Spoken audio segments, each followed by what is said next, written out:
बिस्मिल्लाहिर्रहमानिर्रहीम। अस्सलाम वालेकुम व्यूअर्स, कैसे हैं आप सब। उम्मीद करती हूँ आप सब खैरियत से होंगे।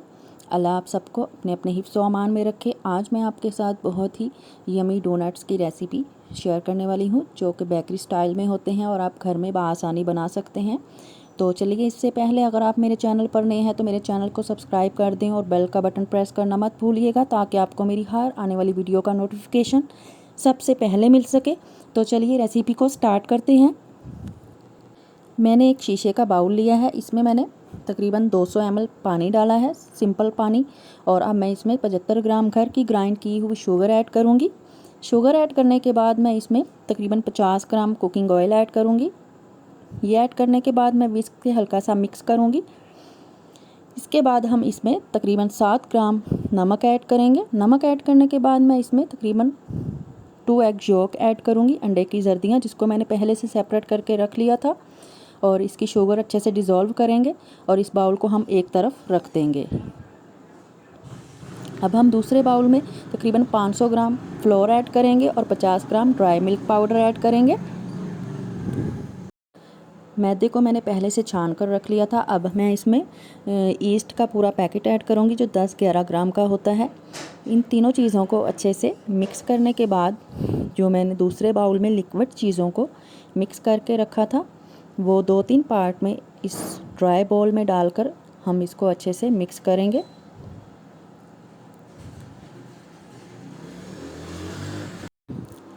हम पहले इसको स्पैचुला से मिक्स करेंगे, फिर हम इसको हाथों से मिक्स करेंगे। आपने ये डोनट्स की रेसिपी को लाजमी ट्राई करना है और आपने बच्चों को बना कर देना है। इसे आप लंच बॉक्स में भी देख सकते हैं, इसे टी टाइम में भी यूज़ कर सकते हैं। जब आपके घर में मेहमान आए तो आप इसे फ़ौरन बनाकर मेहमानों के सामने सर्व कर सकते हैं।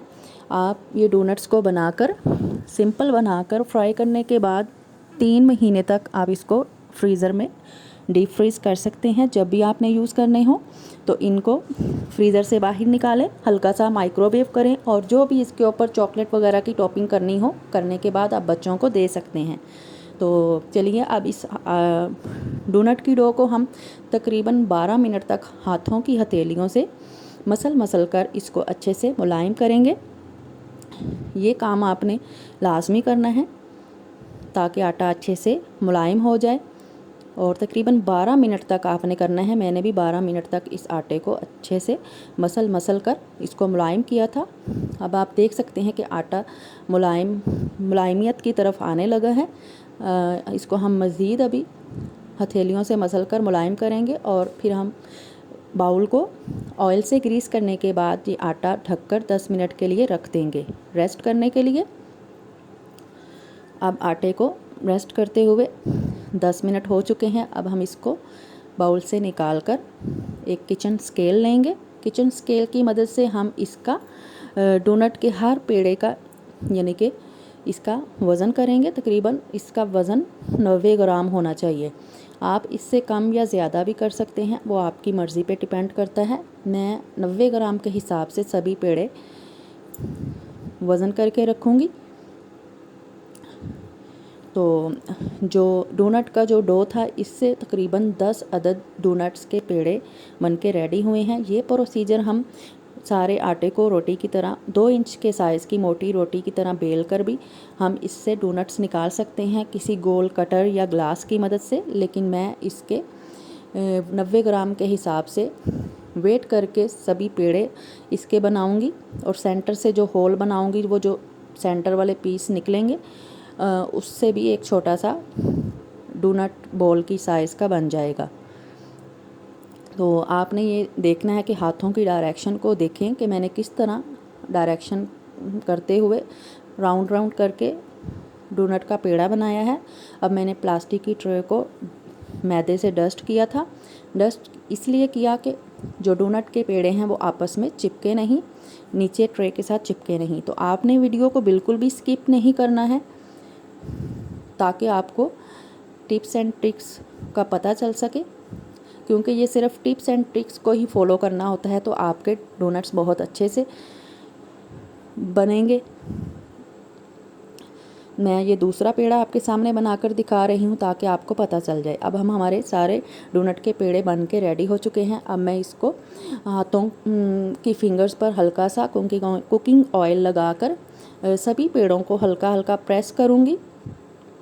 सभी पेड़ों को प्रेस करने के बाद मैं इसको कपड़े से कवर करके किसी गर्म जगह, यानी कि मैं बग़ैर ऑन किए ओवन के अंदर इसको मैं रख दूँगी ताकि ये अच्छे से राइज़ हो जाए।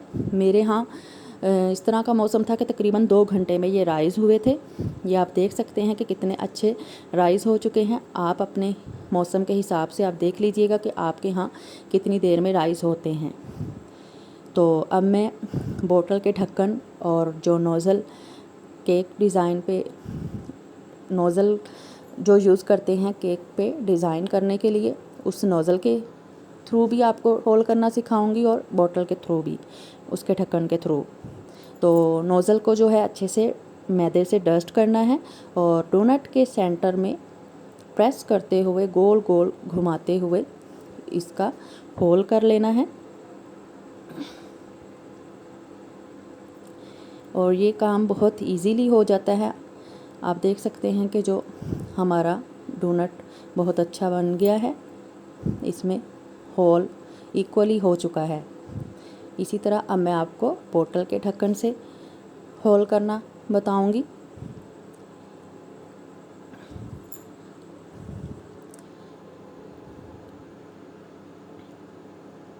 आप इन डोनट्स को टी टाइम में बनाकर लाजमी इंजॉय कीजिएगा, आपको बहुत अच्छे लगेंगे।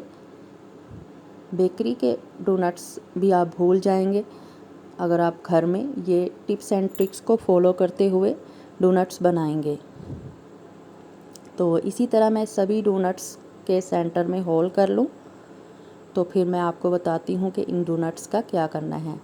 ये मैं आपको वैसे बता रही हूँ कि ये मेरे पास डोनट कटर भी है, लेकिन मैं इससे होल नहीं करूँगी क्योंकि हमने जो डोनट का पेड़ा लिया है वो डोनट के बिल्कुल अंदर तक है। अगर हम रोटी बेलकर इससे डोनट कटर से डोनट निकालते तो बहुत इजीली निकल जाने थे। तो अब मैं इसके सेंटर में नोज़ल के थ्रू ही होल करूँगी।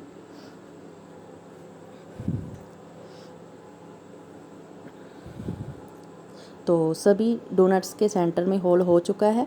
अब हमने चूल्हे पर कुकिंग ऑयल को गर्म होने के लिए रख दिया था, तो मैंने इसके अंदर छोटा सा बोल डालकर चेक किया है कि हमारा कुकिंग ऑयल कितना गर्म हुआ है। इतना ऑयल ही काफ़ी है, हम इससे ज़्यादा गर्म नहीं करेंगे क्योंकि ज़्यादा गर्म करेंगे तो डोनट्स जो जल्दी से ऊपर से कलर आ जाएगा लेकिन अंदर से कच्चे रह जाएंगे। इसलिए हमें सिर्फ नॉर्मल सा ही ऑयल गर्म करना है। जैसा कि आप देख सकते हैं कि ऑयल में हल्के हल्के बबल्स आ रहे हैं जब हमने डोनट्स को डाला है। जितने कढ़ाई में डोनट्स इजीली फ्राई हो जाएंगे आपने उतने ही डालने हैं। मैं तकरीबन एक स्टेप में 5 डालूंगी, फिर दूसरे स्टेप में 5 डालूंगी। आप देख सकते हैं कि हमारे डोनट्स का एक तरफ से बहुत ही अच्छा सा गोल्डन कलर आ चुका है। अब हम इसको टर्न करेंगे ताकि इसकी दूसरी साइड से भी अच्छा सा गोल्डन कलर आ जाए। ये तकरीबन 6-7 या 8 मिनट में मैंने इनको कुक किया था मीडियम टू लो फ्लेम पर। जब इनके दोनों तरफ से गोल्डन सा सुनहरी कलर आ गया तो मैं इनको एक टिश्यू वाली प्लेट में निकालूंगी ताकि इसका जो एक्सेस ऑयल है वो अच्छे से जज़ब हो जाए। और आपने ये काम बहुत एहतियात से करना है। ये मेरे से एक डोनट निकालते हुए दोबारा से गिर गया तो ऑयल के छींटे पड़ गए थे, तो आपने बहुत एहतियात से करना है। अब हम इनको ट्रे पे रखेंगे और अच्छे से कूल डाउन होने देंगे। कूल डाउन होने के बाद हम इसकी अच्छी सी डेकोरेशन करेंगे। आप देख सकते हैं कि हमारे डोनट्स कितने फ्लफ़ी एंड स्पंजी बने हैं। ये जो एक सेंटर में से होल थे उनमें से सभी को मिला के मैंने ये एक डोनट बनाया है। तो चलिए अब हम अपने डोनट्स को डेकोरेट करते हैं। ये कुछ मैंने स्प्रिंकल लिए हैं, कुछ कलरफुल लिए हैं, कुछ गोल्डन वाइट लिए हैं और कुछ सिल्वर डस्ट वगैरह है मेरे पास कलरफुल, और कैंडी लेक कलर है जिनको मैं वाइट चॉकलेट में यूज़ करूँगी क्योंकि हम वाइट चॉकलेट में फूड कलर नहीं यूज़ कर सकते। इसके लिए स्पेशली कैंडी लेक कलर होते हैं जिनको हम यूज़ करके कलरफुल वर्क करते हैं। तो इसी तरह मैंने तीनों चॉकलेट को पहले से मेल्ट करके रख दिया है और कुछ को मैंने पाइपिंग बैग में भी थोड़ा थोड़ा डाल लिया ताकि हम इसको डेकोरेशन में यूज़ कर सकें। अब मैं डोनट को डार्क चॉकलेट में डिप करूँगी। डार्क चॉकलेट में डिप करने के बाद मैं इसके ऊपर सबसे पहले वाइट चॉकलेट से आगे पीछे करते हुए इसके ऊपर लाइनिंग वाला डिज़ाइन करूँगी।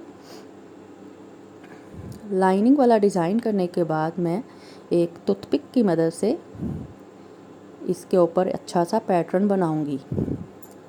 जैसा कि आप देख सकते हैं कि मैंने टूथपिक से सीधा एक लाइन लगाई, फिर उल्टे हाथ, फिर सीधे हाथ लाइन लगाई। तो ये इस तरह करने के बाद ये इसके ऊपर कितना प्यारा एक पैटर्न बन के रेडी हो चुका है और हमारा डोनट कितना प्यारा लग रहा है। तो आपने ये डेकोरेशन ऐसे ही करनी है, बच्चों को बहुत ही अच्छी लगेगी। और अब मैंने डोनट को वाइट चॉकलेट में डिप किया है। डिप करने के बाद मैं इसको एक साइड पे येलो चॉकलेट, यानी कि मैंने वाइट चॉकलेट में येलो कैंडी ले कलर मिक्स किया था। मिक्स करने के बाद मैंने इसको पाइपिंग बैग में डाला और इसके एक तरफ मैंने लाइनिंग वाला डिज़ाइन किया है। अब मैं इसके एक तरफ गोल्डन कलर के स्मॉल पर्ल्स मोतियों की शक्ल में जो होते हैं वो मैं इसके ऊपर स्प्रिंकल करूँगी। अब मैंने जो वाइट चॉकलेट में candy lake red colour add किया था, मैंने ज़्यादा डार्क कलर नहीं ऐड किया, मैंने थोड़ा ही कलर ऐड किया था। अब मैं डोनट को इस कलर वाली चॉकलेट में डिप करूँगी और इसके ऊपर पहले वाइट चॉकलेट से लाइनिंग करूँगी। जैसा कि मैं पहले वाले दोनों डोनट के ऊपर भी आगे पीछे करते हुए लाइनिंग की है, इसी तरह मैं इसके ऊपर भी वाइट चॉकलेट से लाइनिंग करूँगी। और जो पाइपिंग बैग में हमने चॉकलेट वगैरह डाली है वो बिल्कुल मेल्ट होनी चाहिए ताकि वो इजीली आसानी से उस पाइपिंग बैग में से निकलेगी। और आपने ये काम एसी वाले रूम में बिल्कुल भी नहीं करना है, इसको नॉर्मल रूम में करना है ताकि जो हमारी चॉकलेट है वो मेल्ट ही रहनी चाहिए। एसी वाले रूम में बहुत जल्दी हार्ड होने की तरफ आएगी, इसलिए आपने ये काम एसी वाले रूम में नहीं करना है। अब आप देख सकते हैं कि मैंने डार्क चॉकलेट लगाने के बाद येलो चॉकलेट के छोटे छोटे डॉट्स लगाने के बाद मैंने टूथपिक की मदद से इसको राउंड करते हुए घुमा दिया, जिससे एक बहुत ही प्यारा सा पैटर्न डोनट के ऊपर आ चुका है। मैंने डोनट्स के ऊपर चॉकलेट का वर्क किया है। आप घर की पिसी हुई शुगर को अच्छे से ग्राइंड करने के बाद छान कर वो भी इनके ऊपर हल्का हल्का कोट कर सकते हैं। जैसे आपको पसंद हो वो आपकी मर्ज़ी पे डिपेंड करता है। अगर आप लोगों के पास डार्क चॉकलेट या वाइट चॉकलेट नहीं है तो आपने बिल्कुल भी टेंशन नहीं लेनी है। आपके पास अगर डार्क चॉकलेट नहीं है तो आपने क्या करना है कि 2 टेबलस्पून कोको पाउडर लेना है और 3 टेबलस्पून या आपने इतना मिल्क लेना है कि जिससे एक गाढ़ी सी लई टाइप चॉकलेट की शक्ल में आ जाए। तो आपने वो एक चॉकलेट टाइप का बना लेना है और उसमें आपने डोनट्स को डिप करके उसके ऊपर कुछ भी आप स्प्रिंकल वगैरह लगा सकते हैं अगर आपके पास चॉकलेट अवेल नहीं है। और जिनके पास चॉकलेट अवेल है तो वो इस तरह इस रेसिपी को सेम टू सेम फॉलो कर सकते हैं। तो अब मैंने सभी डोनट्स को अच्छे से डेकोरेट कर लिया है। कुछ के ऊपर मैंने कलरफुल बंटीज भी लगा ली हैं। तो हमारे जो डोनट्स हैं वो बन के रेडी हो चुके हैं।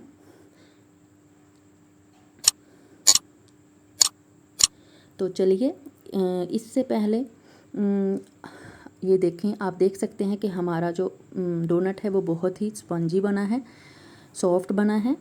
तो अगली वीडियो तक के लिए शाज़ियाज़ कुक बुक की तरफ से टेक केयर एंड अल्लाह हाफिज़। अपना और अपने इर्द गिर्द वालों का ख्याल रखिएगा और मुझे अपनी दुआओं में याद रखिएगा।